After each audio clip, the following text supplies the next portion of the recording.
So maybe you're like me and you just blew yourself up by overheating. This video might be for you.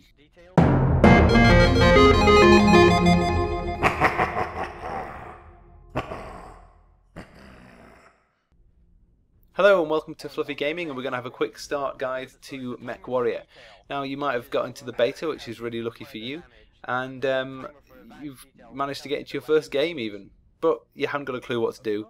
And I'm going to give you some quick tips, quick ideas, and hopefully that'll get you through your first few games until you get the idea of how to play. So firstly, the game type. We're playing on a map with an enemy team and an enemy base. The idea of the game is to either destroy the enemy base or destroy the enemy team. Once you're dead, and you have to wait to the end of the round, and you get to kind of spectate in one of your friends' mechs. Now, how does it all work? Firstly, the controls are very much like a tank. So when you're pressing W, your throttle will increase, and S will decrease your throttle. When you use A and D, you'll actually turn on the spot. So to actually turn the body direction of your mech, you'll be using A and D, like turning left and right in a car or a tank, and W and S will be throttle up and down. X will stop you on the spot, which is a good thing to know. Now your mouse will basically turn the turret, as to say. If you imagine yourself using a tank, you'll be turning the turret on top of the tank and continuing on in your straight path. You can see on the minimap which way you're facing, and you can see which way your vehicle is actually moving, your mech is actually moving. So once you've got that idea down, it's a lot simpler. Now the other complicated part of the game straight away is not understanding how weapon systems work. Now obviously Mechwarrior isn't your typical kind of shooter. It's not a jump-in game that you can literally just start shooting in, as I found out, because after 2 rounds of shooting, pretty much I clicked my mouse button twice, I overheated. Heat management is a big thing in Mechwarrior. Basically you'll be looking at managing your heat to be able to keep firing, and once you'll be able to see on the bottom right hand side there's like a heat bar going up and down as I fire my weapons in this video.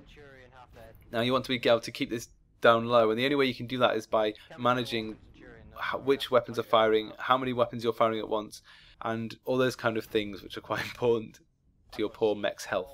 So you'll see on the far right of the screen there are kind of these what look like the names of weapons and a load of numbers on a couple of lines which are kind of highlighted. Some are highlighted, some are not. Now this is your fire control panel. Basically, if you imagine you have 10 weapons, and then you press one button and they all fire at once.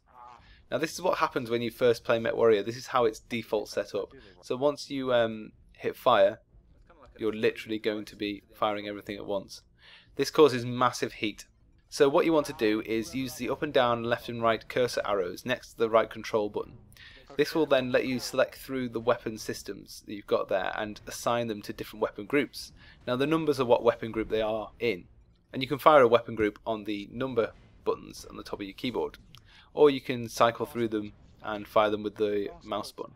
So how it works is you press up and down to find the group you want to, the weapon you want to put into a group, and then you scroll left and right to select the number, and then you can toggle the number by pressing Control, and then that number will become the weapon group. And yes, it is bound to the numbers on top of the keyboard, so you can see which group you're actually firing.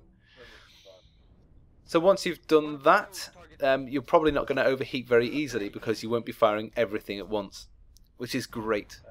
Another thing to note is when you lock onto a target, you have to hold the target in the center of your reticule.